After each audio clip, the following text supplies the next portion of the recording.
નમસ્કાર વિદ્યાર્થી મિત્રો, એક્સલન્સ ઘડીમાં તમારું સ્વાગત છે। આજે લેવાયેલ સંસ્કૃત વિષયનું સંપૂર્ણ સોલ્યુશન આપણે આ વિડીયોમાં જોઈએ।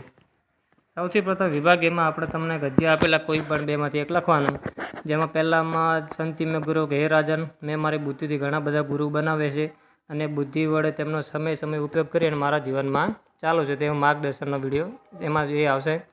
7 નંબરમાં આવશે મૂર્ધતા, 8 નંબરમાં પંચધા, 9 નંબરમાં ચિંતા, 10 નંબરમાં ચંદ્રસૂડ, 11 નંબરમાં આવશે રાત્રિ। આ જે લેવલ સંસ્કૃત ઉપર સંપૂર્ણ આપણા આઈએમપીમાંથી પૂછાયેલું હતું। ના હોય તો તમે એકવાર વિડીયો જોઈ શકો છો। જે કીધો તો જે શ્લોક કીધો તો એ જ પૂછાયું, જે પાઠમાંથી હતું બેઠું એમાંથી આવ્યું છે।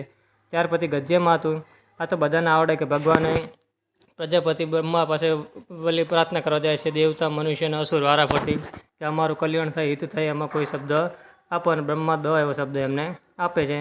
ભવતા પર એ દેવી સરસ્વતી માની ઉપાસનાવાળા ચેપ્ટરમાંથી છે। પછી રસ્તે રસ્તે જે નંબર 3માં છે, પછી કહો કે રસ્તે રસ્તે મુસાફરી છે, રસ્તે રસ્તે ઝાડ તેમને છાયો આપે છે। જે ઝાડનો છાયો એમને ગમે તે ઝાડને ઘરે જઈને શું કરે છે, યાદ કરે, તે ઝાડ બહુ સૌભાગ્યવાળું છે તેવું આ શ્લોકમાં કહે છે। આચાર લક્ષણ દુરાચાર બંને શ્લોકમાં આઈએમપીમાં કીધા હતા કે આ પૂછાશે તેમાંથી શ્લોક પૂરતી તમારી આવી।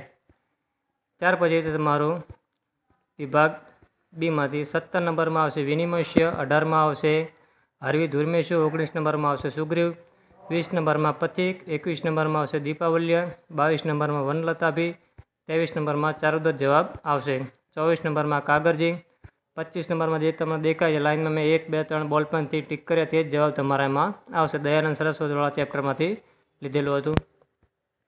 ત્યાર પછી જોડકામાં 32 નંબરમાં તમારે પહેલામાં ભરત, પુરોહિત, ચેટ અને શિષ્ય બોક્સ બનાવે છે તે રીતનો જવાબ એમાં આવશે। આમાં પણ જો નંબર મેં મારીને બતાવે છે એ રીતે તેમાં આવશે। આપણે એમસીક્યુ પર ખાસ નજર એકવાર કરી લઈએ।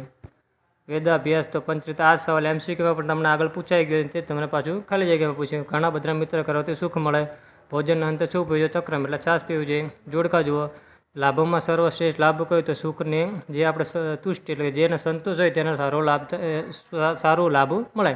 વિકસતી યદ પદ્મ કદાચ પર્વત હલનચલન થઈ શકે, જે લાઈન અંડરલાઈન કરી છે। હિતાહાર ઓછું જમે, માપનું જમે, અલ્પાહારસ્ય આનંદ, વિપ્રોહિત ધ્યાન તો ત્રેસ, આ ત્રણે ખાલી નામના ધારણ કરવાવાળા છે। વિભાગીમાં